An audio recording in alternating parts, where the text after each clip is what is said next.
esteja pronto, preparado para a ação, para agir.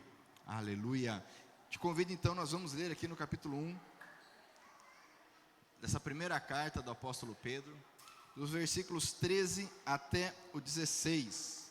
Quem achou, diga amém. Eu te convido a ler junto comigo então. Eu vou ler um versículo sozinho. Te convido a ler junto comigo o versículo seguinte, de forma alternada.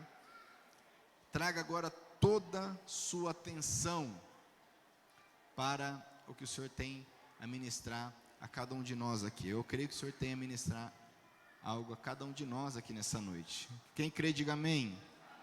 Glória a Deus. Diz o texto então, versículo 13: portanto, estejam prontos para agir, continuem alertas e ponham toda a sua esperança na bênção que será dada a vocês quando Jesus Cristo for revelado.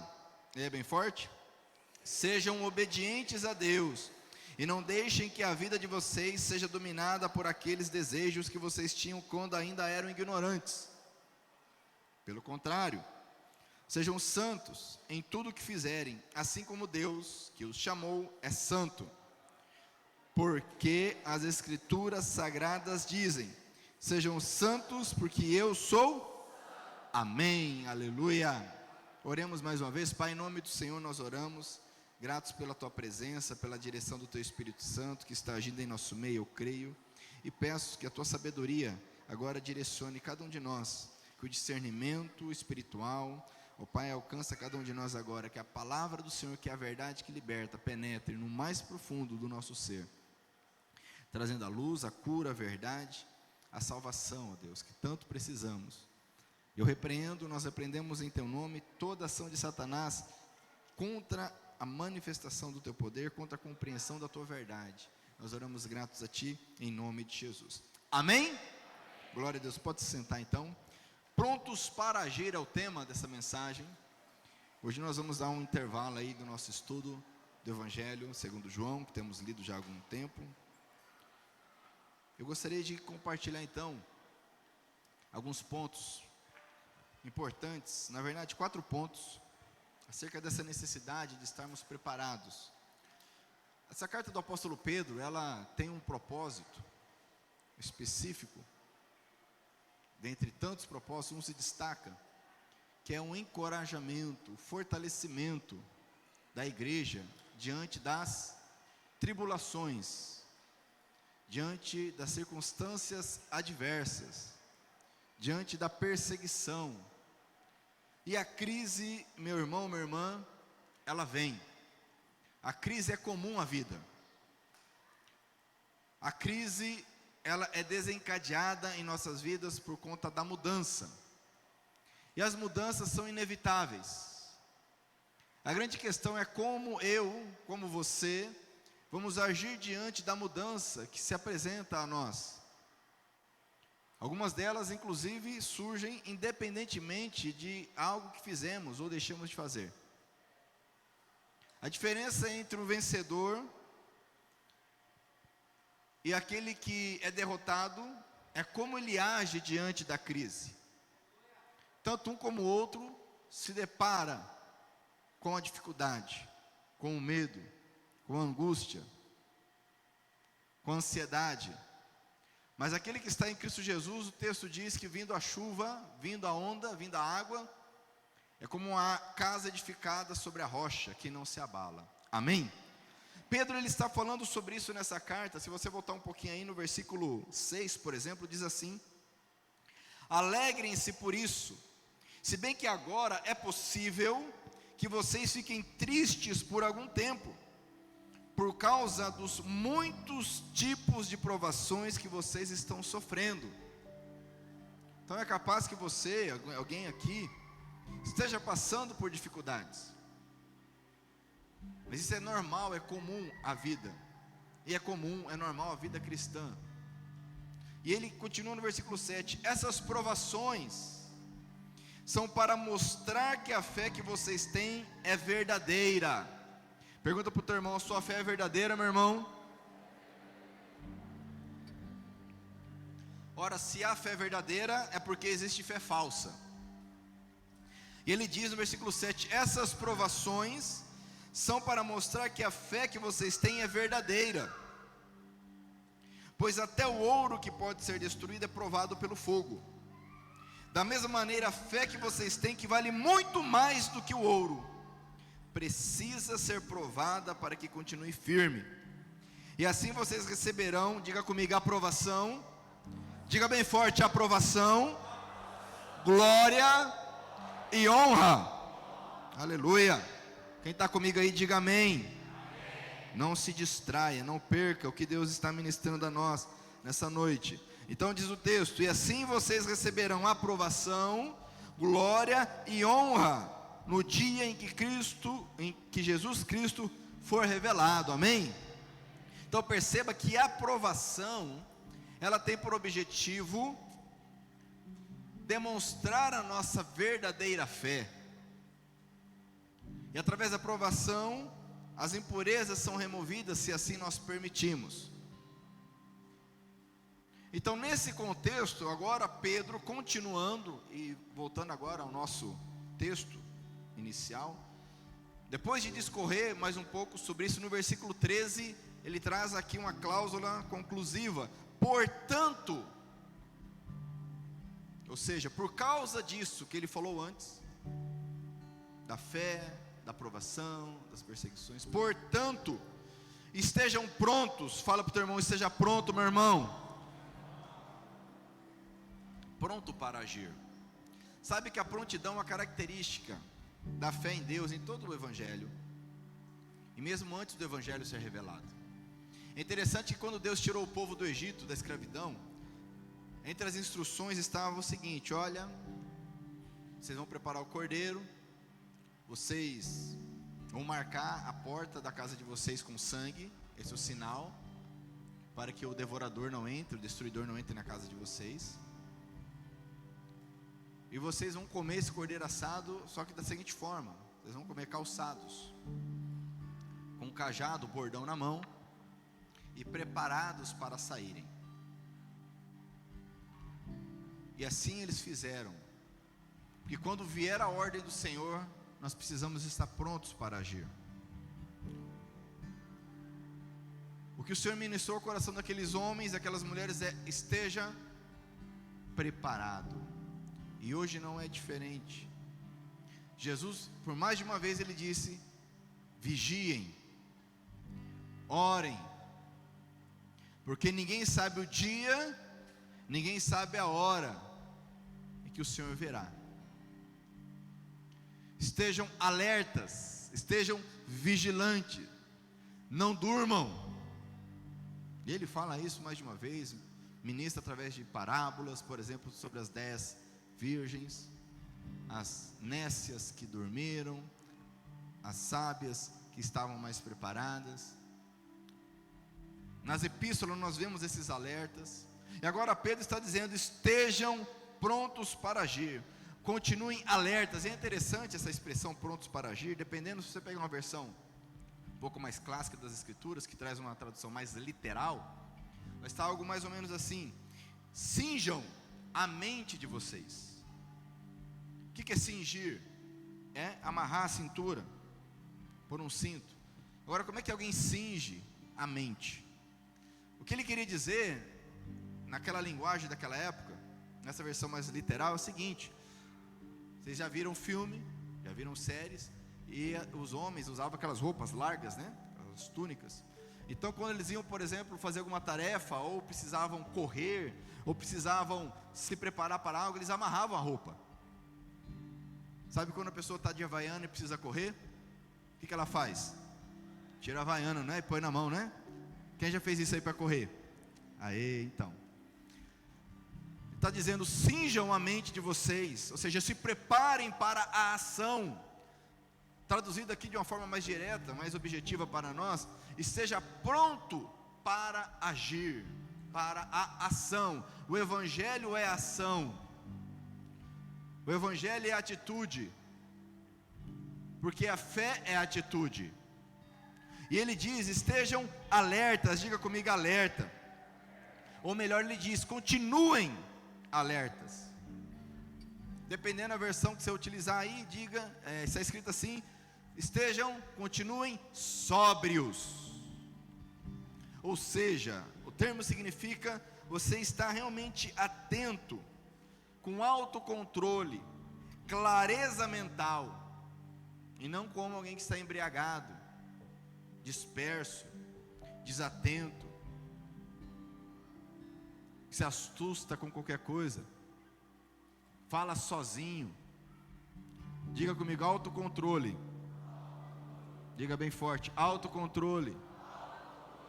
Diga: clareza da mente. Sabe, amados, que a nossa luta, a nossa batalha é na mente.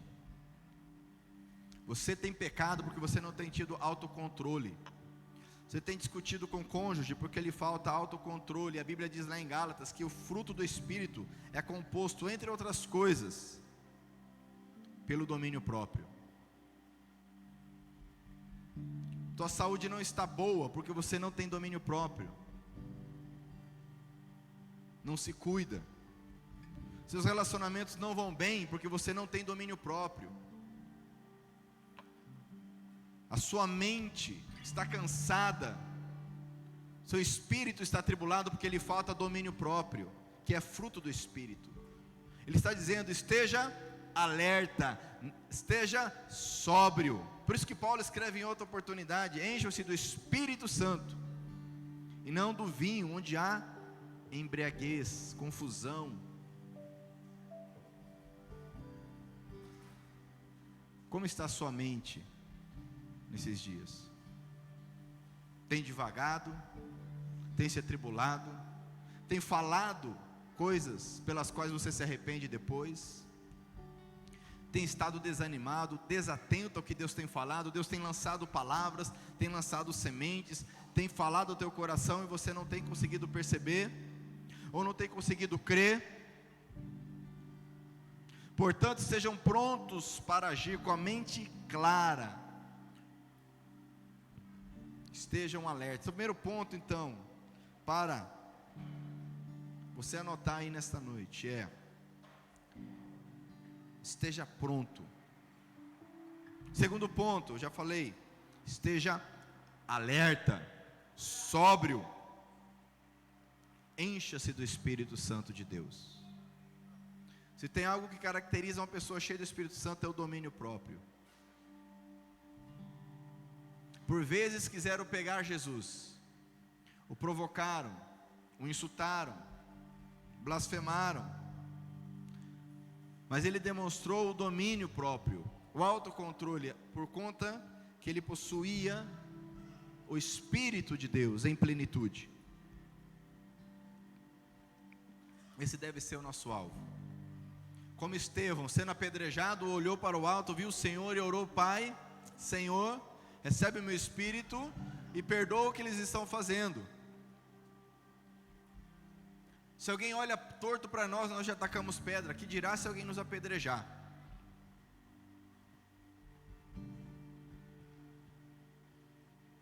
Que dirá se alguém tacar uma pedra em nós? Porque ouvimos algo e muitas vezes não tem nada demais no que foi falado. É nós que estamos feridos, machucados, nós que não temos domínio próprio, falta o agir do Espírito Santo em nós, e nós já explodimos, já estouramos.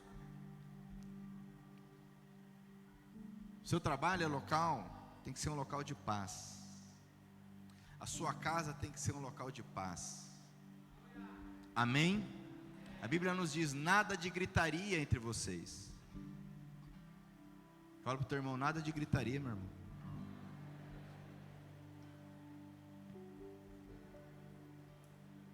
Fala para o teu irmão assim: nada de palavrão.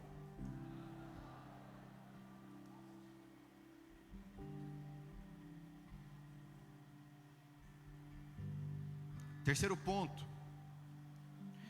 ele continua o texto aqui: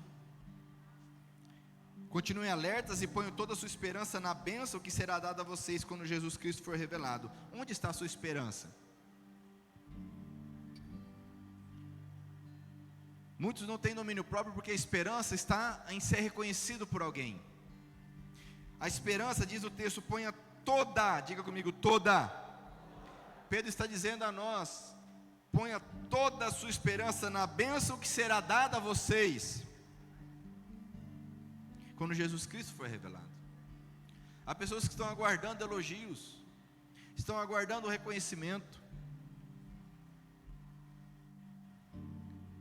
Quando Jesus fala do Sermão do Monte, ele diga: faça sem esperar reconhecimento, porque se você recebeu o elogio, tua recompensa já foi. Aguarde a recompensa de Deus, do Pai. Teu Pai que te vê em secreto vai te abençoar em secreto.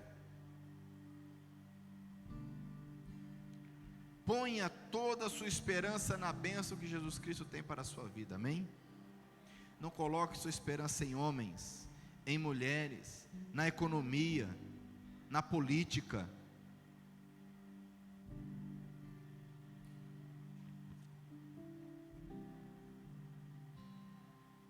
Se Deus permitir, em abril iremos para a montanha novamente.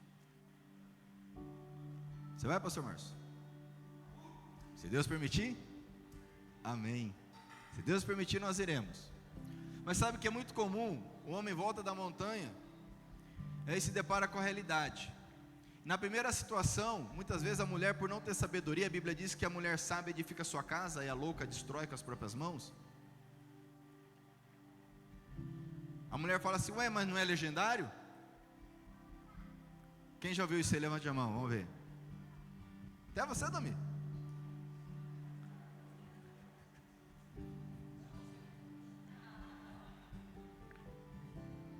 Ué, mas não é legendário? Mulher, a tua esperança está onde? A esperança da tua bênção está aonde? Ou onde está? Está no homem perfeito? Então lascou. Porque o perfeito morreu na cruz e ressuscitou ao terceiro dia. E o quase perfeito casou com a Liciane. Lascou. Aí, pastor Márcio.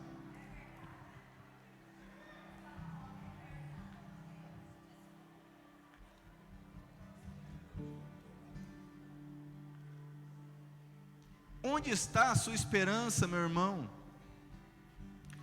Pedro diz: coloque toda a sua expectativa, toda a sua esperança na bênção que será dada a vocês. Quem está entendendo, diga amém.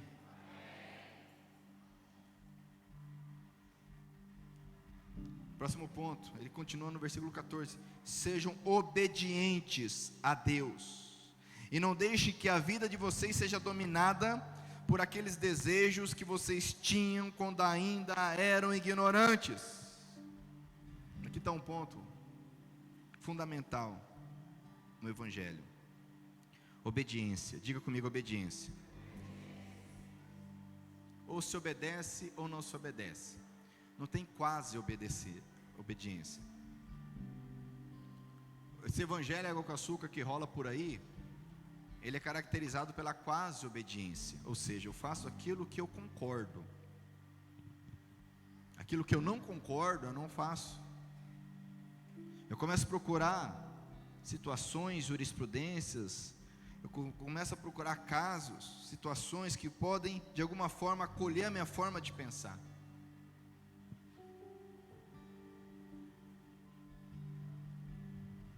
Precedentes. Jesus disse, conforme vimos em João esse tempo atrás, ele disse para aqueles homens: vocês examinam as escrituras porque acham que nela tem a vida eterna, mas vocês não estão crendo em mim, porque elas falam de mim. Eles examinavam as escrituras, mas não para serem confrontados, examinavam as escrituras para achar algo que casasse com aquilo que eles esperavam. Pedro está dizendo: sejam obedientes a Deus, ok? A Bíblia diz lá em Hebreus: Jesus foi obediente, e obediente até a morte, morte de cruz. É uma característica de uma etapa da nossa caminhada cristã, isso é normal, faz parte. Nós ficamos naquela, isso pode, isso não pode, aquelas perguntas clássicas. Pode beber, pode ouvir música, o que eu posso assistir? Isso faz parte da caminhada.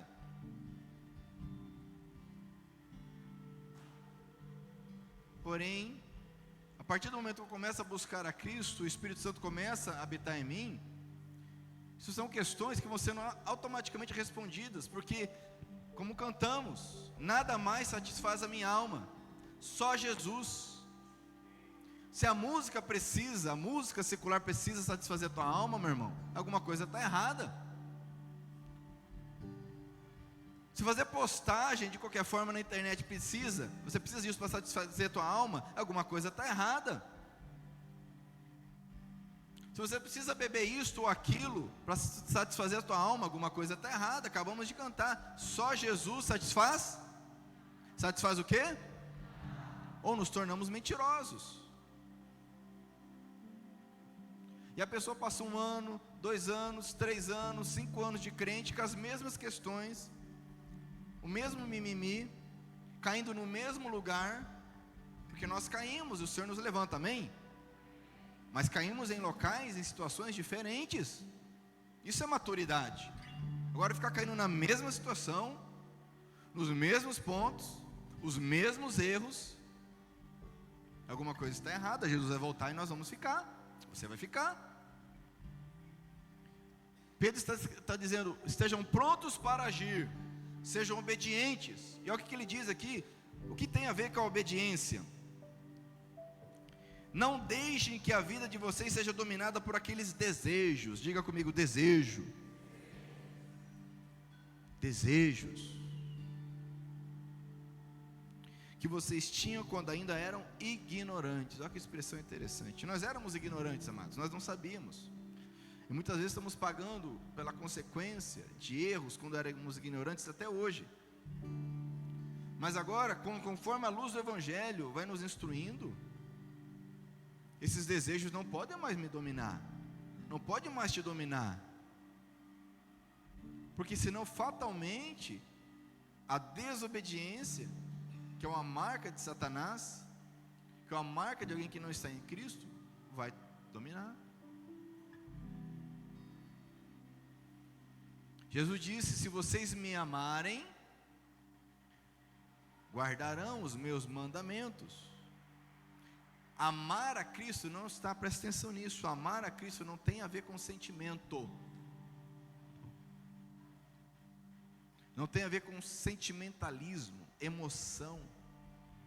É fácil criar um ambiente, conforme a luz, conforme a música, conforme as palavras do preletor, cria-se um ambiente emotivo, conforme a fase que a pessoa está passando, de dificuldade, ou de euforia, cria-se, é possível, com muita facilidade inclusive, e muitos picaretas do Evangelho fazem isso, criar um sentimentalismo, uma emoção, uma euforia. Mas amar a Cristo não tem a ver com isso. Amar a Cristo tem a ver com obediência. Ele disse, se vocês me amarem, vocês vão guardar e obedecer os meus mandamentos. A prova, a demonstração de que ele amou o Pai, e que ele ama o Pai, é que ele obedeceu, e obedeceu até a morte. Ele orou, Pai, se for possível, passa de mim esse cálice, mas não seja feita a minha vontade, e sim a sua. Obedecer tem a ver com abrir mão de desejos, simples assim.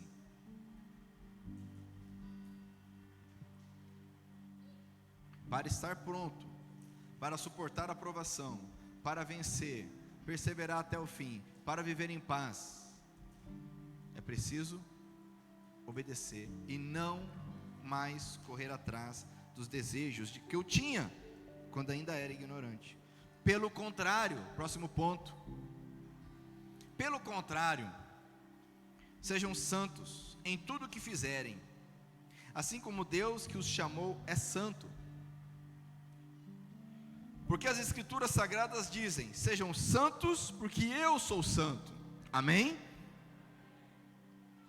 Próximo ponto, para estar preparado, é ser santo. Agora preste atenção, abra bem seu ouvido por favor. Ser santo não é ser perfeito. Eu quero pegar a maior parte dessa palavra para te explicar o que é ser santo.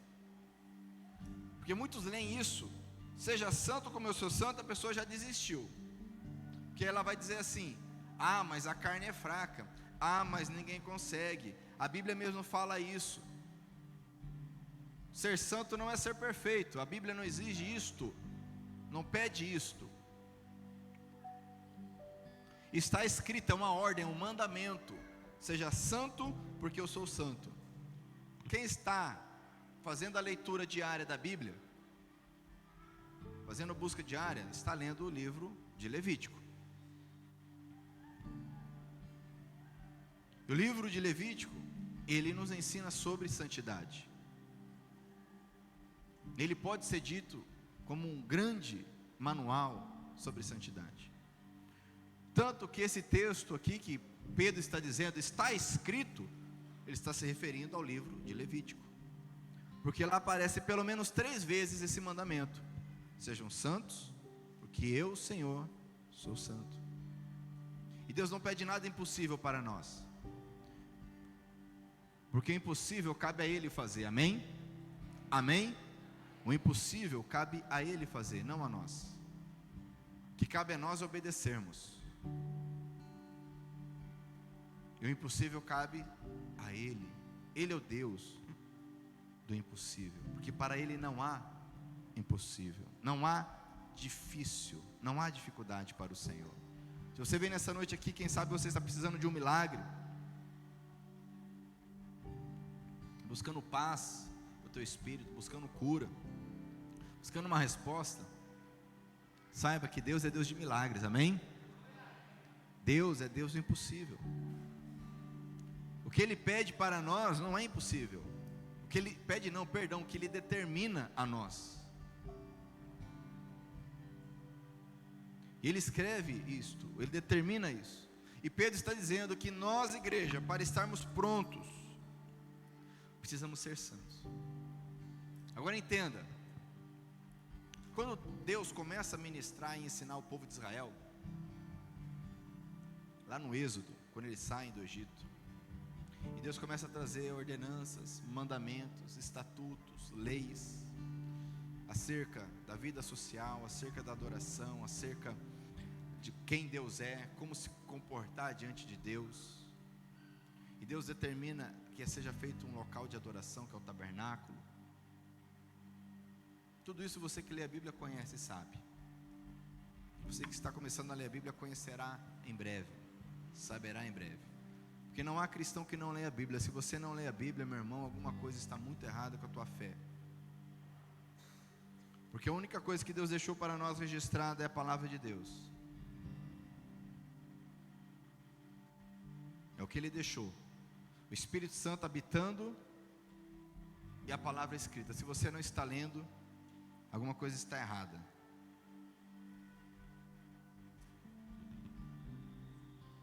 Esteja alerta, fala para o teu irmão, esteja alerta. O texto diz para estarmos sóbrios. Muitos estão bêbados, confusos, porque não estão lendo a palavra do Senhor. E o salmista escreve: ela é lâmpada para os meus pés, ela é luz para não tropeçar, ela é o pão, é o alimento, ela faz o tolo se tornar sábio. Leia a palavra do Senhor. Para um pouco com o WhatsApp, para com a rede social se for preciso. Se não tem autocontrole, como vimos agora há pouco, com rede social, para. Rede social é pecado? Não. Você pode pecar muito através dela. E se você está colocando ela acima da palavra de Deus, ou seja, se você passa mais tempo, porque as pessoas falam muito assim: ah, não tenho tempo. Ora, se você passa mais tempo na rede social do que na Bíblia, você está idolatrando a rede social. Então já cai por terra o argumento que não tem tempo. Não se sustenta esse argumento. Ah, mas eu uso a rede social para trabalhar. Cuidado, porque isso pode não ser verdade. E mesmo que seja, o seu trabalho também não pode estar acima da palavra do Senhor.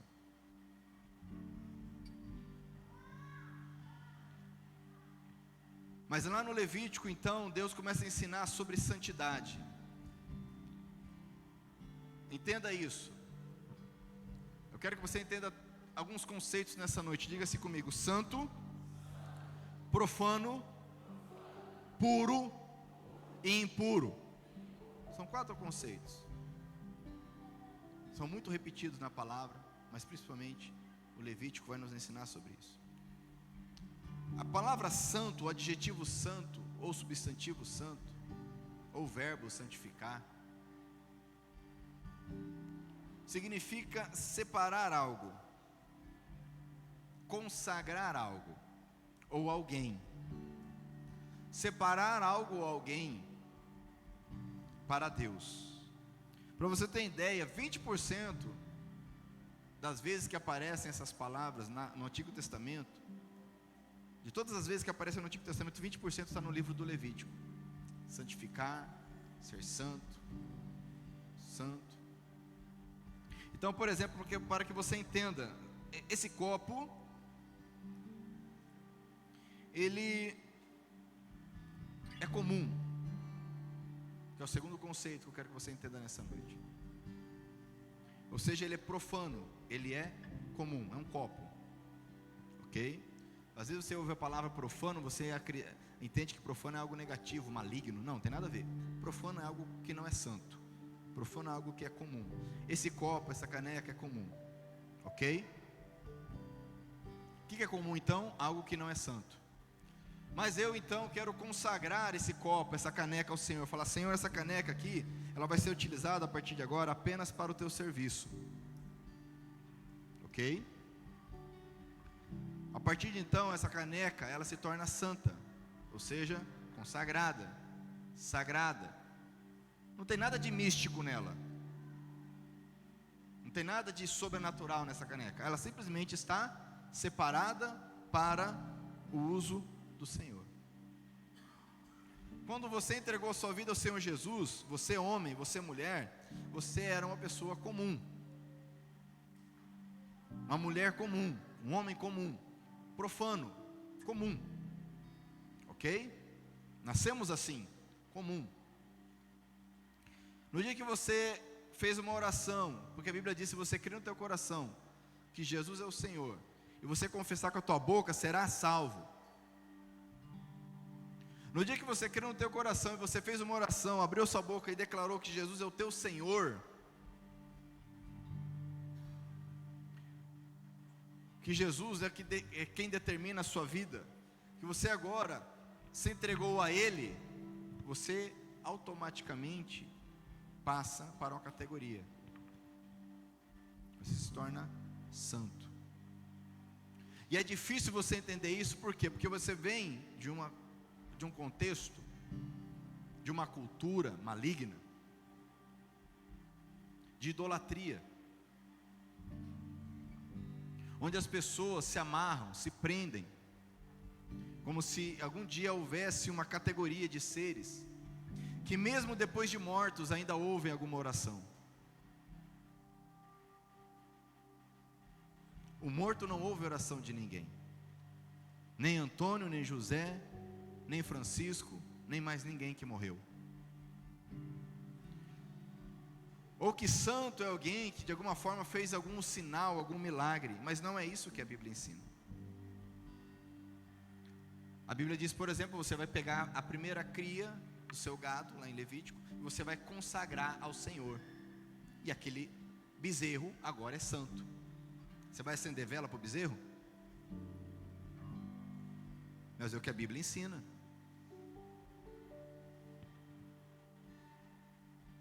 Quando eu consagro algo ou alguém, isso se torna santo. Por isso que quando a Bíblia diz, seja santo, Satanás já lança o gatilho e você já se fecha. Não, mas eu não tenho como ser santo. Eu tenho meu pecado de estimação aqui. De vez em quando eu olho a pornografia. De vez em quando eu dou uns gritos lá em casa. De vez em quando eu me embriago lá na poltrona de casa. De vez em quando eu falo meus palavrões. Não tem como ser santo, perfeito. E aí esse gatilho dispara e você continua preso, amarrado, e não está pronto para agir. Não está sóbrio mentalmente. Então santo é algo consagrado ao Senhor. o comum, o profano, é qualquer coisa. É o estado natural das coisas sem Deus. Quando um homem saiu do jardim, ele foi separado por conta do pecado de Deus. Ele era santo, consagrado ao Senhor, vivia em comunhão, mas como a Bíblia diz, os seus pecados fazem um muro de separação entre mim e vocês. A partir daquele momento se tornou comum, trazendo para os dias de hoje, um comedor de feijão.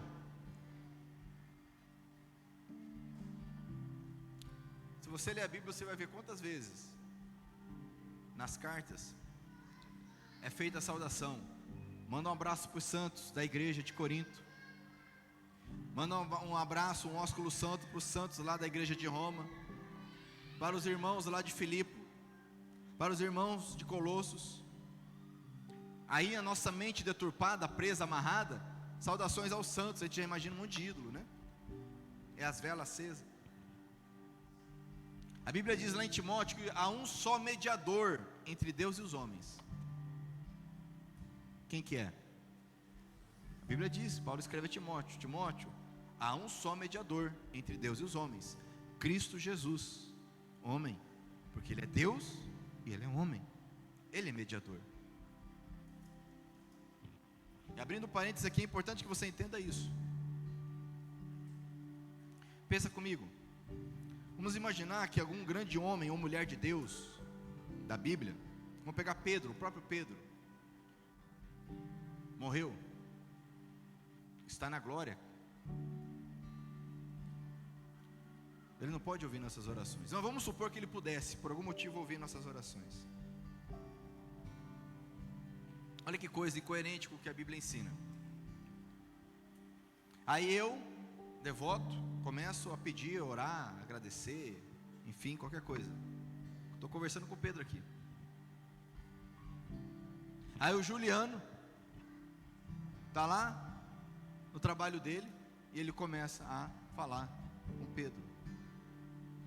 Aí tem aquele camarada lá na Holanda, ele começa a falar com Pedro, orar a Pedro. Ao mesmo tempo tem aquela irmã lá na Coreia do Sul e começa a falar com Pedro e orar a Pedro. Eu lhe pergunto, quem que tem o poder de estar em todos os lugares ao mesmo tempo? Quem? Deus, Jesus. Como é que um ser pode estar em todos os lugares ouvindo a todos que pedem a Ele? A Bíblia diz que só Deus é onisciente, onipresente e onipotente. Isso não é para ofender alguém ou menosprezar, é para compreendermos as Escrituras, porque a Bíblia diz: conhecereis a verdade e a verdade vos libertará. Amém? Não adianta também sair repetindo sem entender, sem compreender. Ele diz: sejam santos, porque eu, Senhor teu Deus, sou santo. Outros dois conceitos: puro e impuro. Quando você está lendo Levítico, você vai ouvir muito isso: puro e impuro, puro e impuro. Algo puro é algo que está no seu estado normal, é puro. Uma criança, quando nasce, ela é pura, certo? Um animal saudável, ele é puro. Impuro é algo que está fora da normalidade. Então, por exemplo, a Bíblia diz lá em Levítico que o cadáver, ele é impuro, porque a morte está fora da normalidade que Deus planejou para nós. Determinadas enfermidades, diz lá, deixam a pessoa impura, porque estão fora da normalidade. E Deus é um Deus de normalidade. Deus é um Deus de ordem. Diga comigo: ordem. Paulo escreve: o nosso Deus não é Deus de confusão. A Bíblia diz que a terra era sem forma e vazia. Aí Deus interviu e veio a ordem no lugar do caos. Assim é na nossa vida. Se você pega Levítico 18, Levítico 22, ele vai falar de relações sexuais imorais. São relações que fogem da normalidade do sexo que Deus criou para o deleite do homem e da mulher. Um exemplo clássico que ele diz ali sobre relação sexual com animais é a abominação. está fora da normalidade. Isso é impuro, porque está fora da normalidade. Então, o conceito de puro nas Escrituras tem a ver com algo que está dentro da normalidade, e o impuro, algo que é anormal. E a impureza, ela contamina. A impureza, ela contamina, ela suja. Mas veja bem, puro não é santo, amém?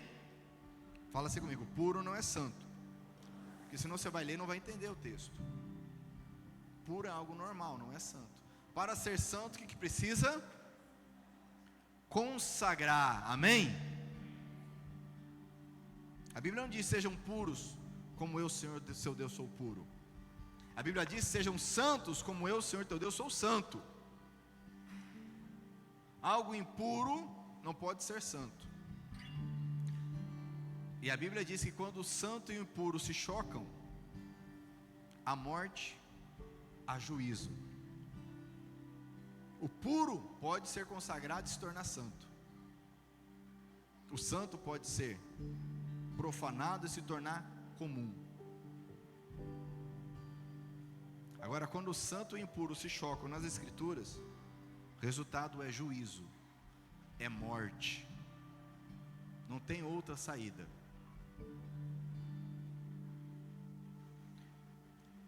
Para estarmos preparados, nós precisamos estar então consagrados. Diga comigo, consagrado. Ou seja, separado. Diga comigo, separado. Enquanto você quiser viver como as demais pessoas que não creem na Bíblia,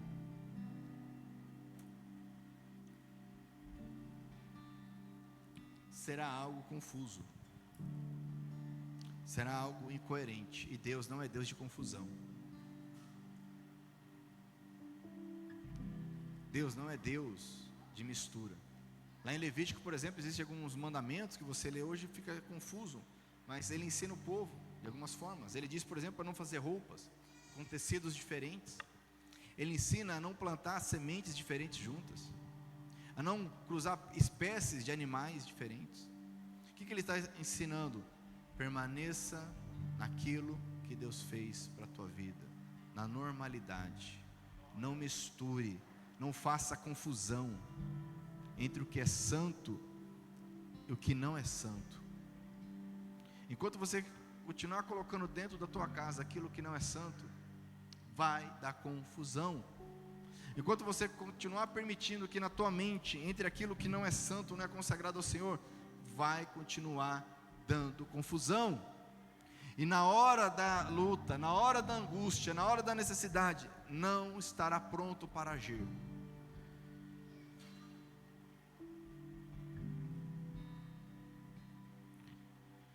Enquanto no teu celular, nas suas redes sociais, estiverem coisas que não são santas, ficar tentando conciliar, vai dar confusão, e Deus não está na confusão.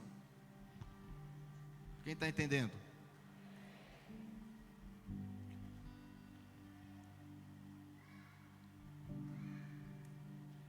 Muitas pessoas leem o livro de Levítico, até pula.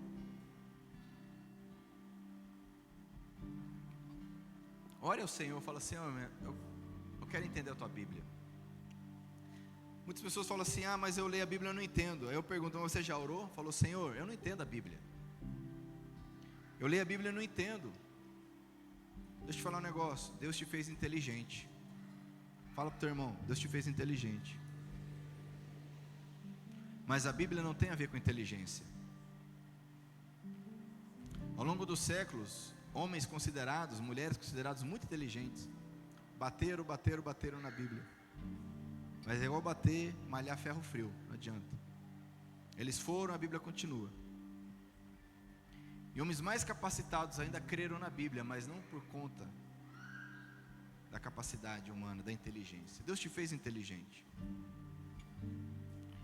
Mas a Bíblia ela precisa da compreensão que o Espírito Santo de Deus dá.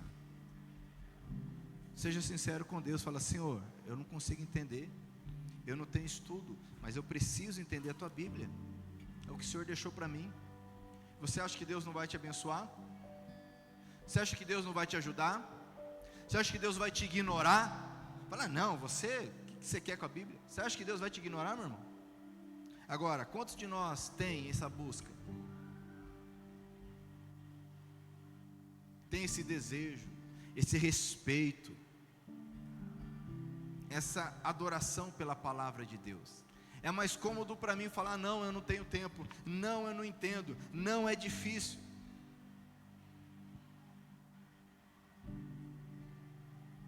Esteja pronto para agir, amém? Com a mente sóbria. Amados, nós vivemos numa época de tanta informação, e essa é uma estratégia de Satanás.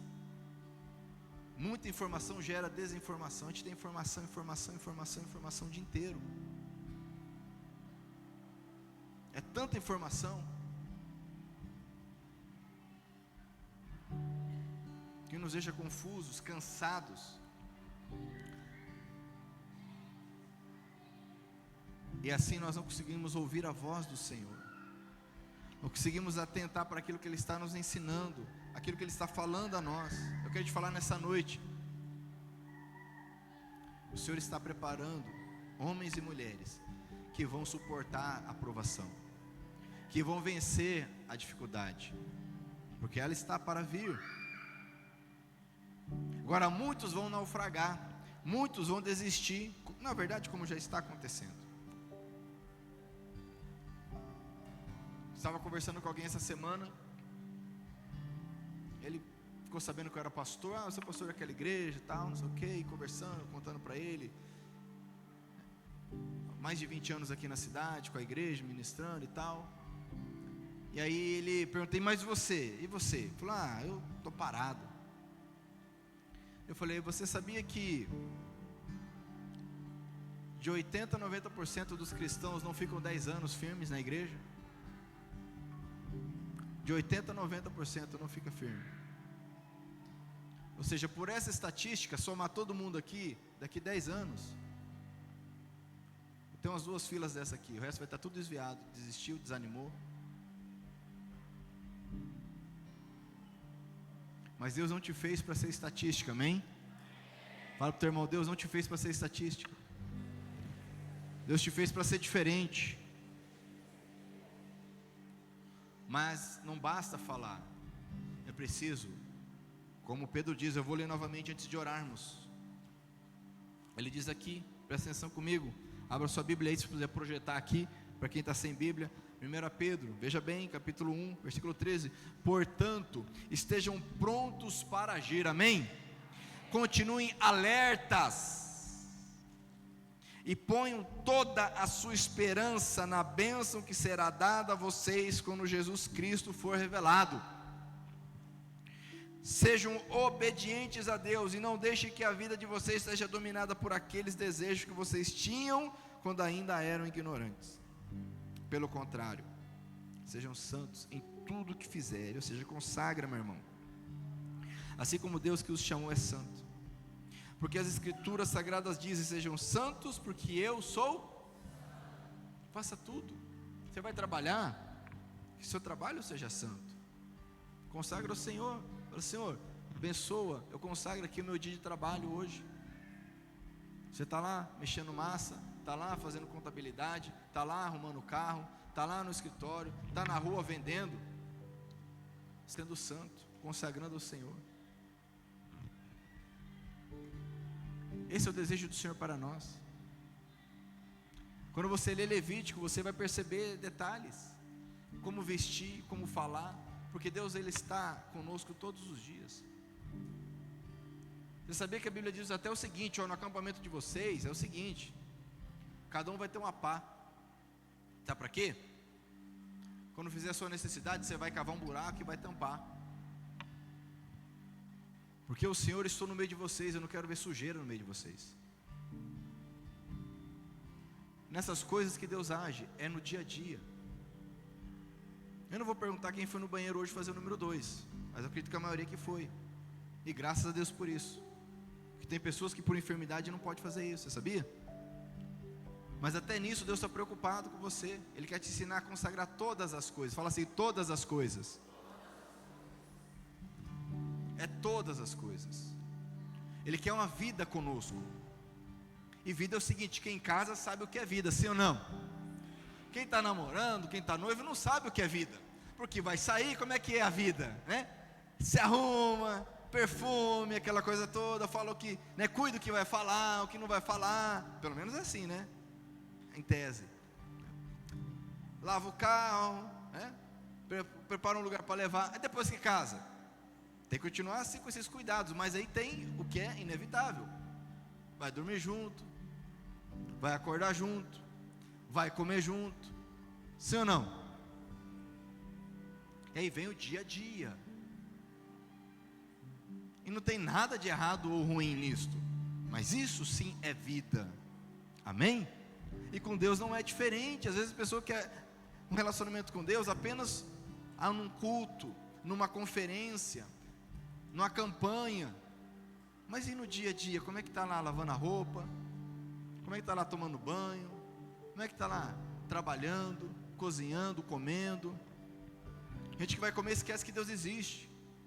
Quer comer tudo. Domínio próprio é zero.